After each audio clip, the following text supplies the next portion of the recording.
올해 자동차 시장이 유독 변화가 많죠. 일단 신차 출시가 상당합니다. 제네시스는 G90 연식 변경 모델에 GV80 페이스리프트, GV80 쿠페, G80 페이스리프트까지 주력 모델들을 쌍물갈이하고, 현대차는 코나 풀체인지, 산타페 풀체인지, 소나타랑 아반떼는 페이스리프트 될 예정입니다. 기아도 상당합니다. 소렌토 페이스리프트에 카니발도 페이스리프트 되는데, 카니발은 여기에 하이브리드뿐만 아니라 순수 전기차도 추가되죠. EV9도 출시 예정이고요. 신차 출시도 많은데 관련 제도도 바뀌는 게 많습니다.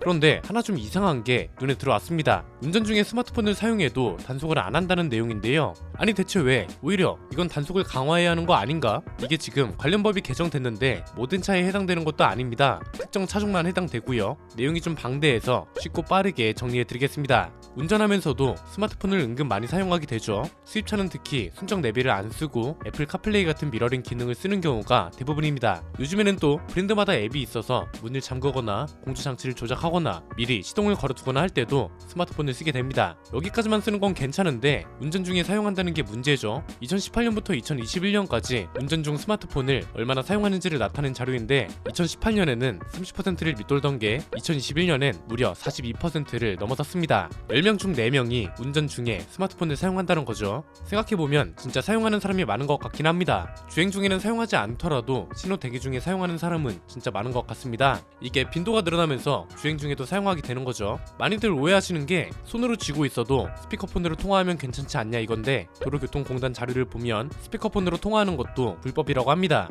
이것도 어쨌든 손으로 쥐고 있는 거잖아요. 사용하다 적발되면 벌점 15점, 승용차는 6만원 이하의 범칙금이 부과됩니다. 이건 진짜 단속을 강화해도 모자랄 것 같죠. 전방 주시가 얼마나 중요한가요? 못 피할 사고도 피하게 해주는 게 전방 주시인데, 스마트폰을 사용하게 되면 앞을 보지 않는 시간이 너무 많아집니다. 그런데 이 단속을 피할 수 있는 차가 등장했다고 합니다. G90 연식 변경 모델이 정부 인증을 마쳤는데, 여기서 중요한 건 레벨 3 인증까지 마쳤다는 겁니다. 레벨 3 자율주행 기술이 들어간 차이기 때문에 G90 연식 변경 모델은 레벨 3 자율주행 기능을 활성화시킨 동안에는 스마트폰을 사용해도 단속 대상이 아니란 거죠. 아니 그래도 그렇지, 이건 좀 너무한 것 같지 않나요? 아무리 자율주행 기술이 발전했다 해도 레벨 5가 아니라 레벨 3인 거잖아요. 자율주행 단계는 총 6단계로 나뉘어져 있습니다. 순서대로 보면 레벨 0는 자율주행 관련 시스템이 아예 없는 차를 말하고요. 레벨 1은 운전자 보조 기능만 있는 차, 속도 제어나 방향 보조 같은 것만 하는 차를 말합니다. 레벨 2는 부분 자동화, 요즘 풀옵션으로 넣으면 사용할 수 있는 기능들 있잖아요. 앞차랑 간격도 유지해주고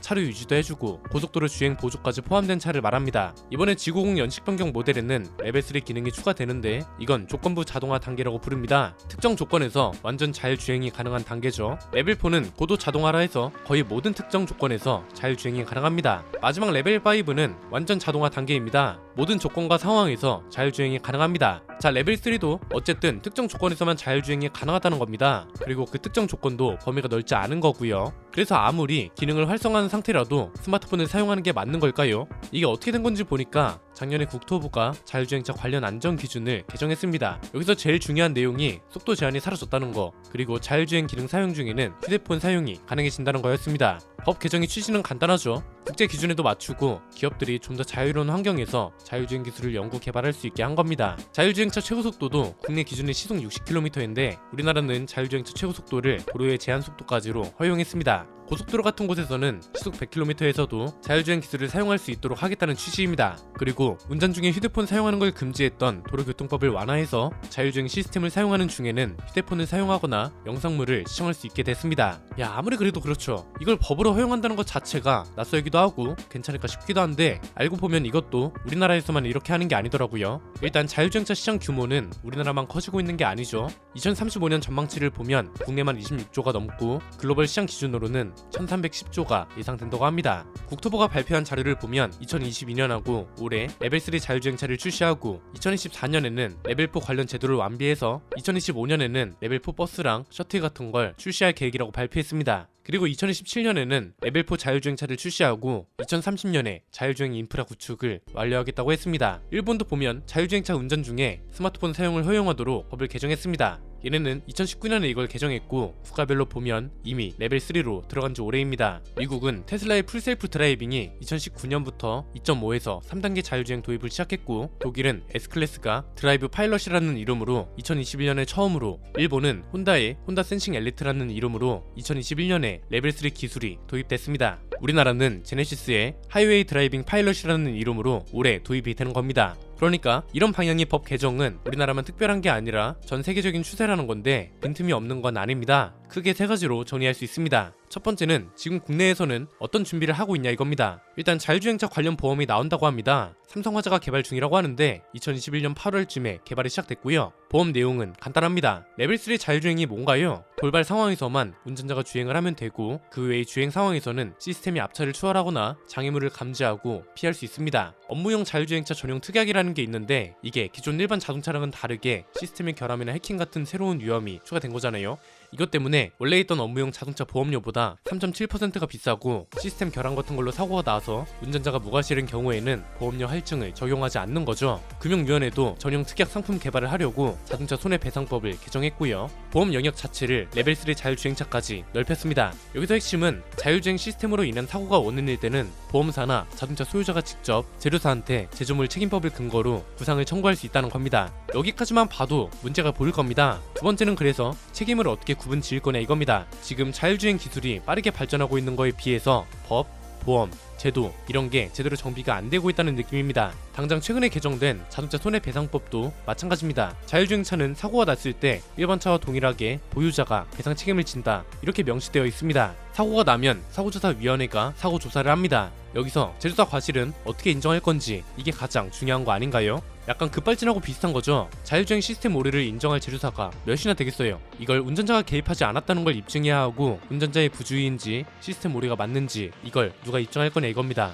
일단 현행법상으로는 제조사를 처벌할 수 없습니다. 자율주행차가 사고를 내면 적용되는 법이 크게 세 가지입니다. 자동차 손해배상 보장법, 제조물 책임법, 자동차 관리법, 이런 거죠. 얘네는 이제 사람이 차를 운전했다는 걸 기본 전체 조건으로 하고 있습니다. 그리고 또 하나 문제가 되고 있는 건 뭔가요? 기계는 도덕적 판단이 안 됩니다. 아마 도덕 시간에 이런 수업을 받아보셨을 겁니다. 자, 자동차가 갑자기 제어가 안 됩니다. 왼쪽으로 가면 20대 청년을 치게 되고, 오른쪽으로 가면 5살짜리 아이 2명을 치게 됩니다. 직진하면 가로수에 들이받아서 운전자가 죽게 되고요. 판단은 온전히 자율주행 시스템에만 맡겨야 합니다. 이런 판단의 기준은 어떻게 설정할 거냐, 이런 것도 지금 논의가 필요합니다. 그러니까 순서가 잘못된 게 아닌가 싶은 거죠. 스마트폰 사용 여부 이런 것보다도 사고 경우의 수, 사고가 났을 때의 입증 책임, 이런 제도와 시스템부터 빠르게 개선돼야 하지 않을까요? 이거 그냥 필터링 없이 말하면 자율주행 기능을 쓰는 동안에는 무보험 상태로 운전하는 거나 마찬가지인 겁니다. 세 번째는 그래서 자율주행차 관련 법을 개정하는 건 오케이, 이건 빨리 해야 한다는 걸 누구나 알고 있습니다. 그런데 이걸 개정하면서 운전자에 대한 경각심마저 떨어뜨리면 안 될 것 같습니다. 당장 일본도 보면 자율주행차를 운전하는 동안 스마트폰을 사용해도 된다고 했습니다.